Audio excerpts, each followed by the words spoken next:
Welcome to Next Anatomy.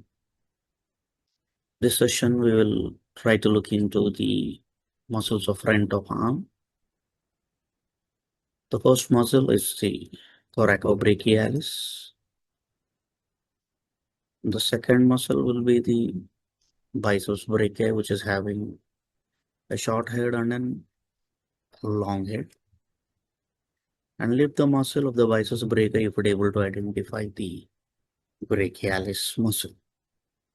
All these muscles will be innervated by a very important nerve that is called as the musculocutaneous nerve. First pierces coracobrachialis, then supplies to biceps followed by the brachialis. The brachialis is also innervated by the jewel nerve that is the radial nerve. So when you lift the biceps brachii, you will be able to identify a very real brachialis.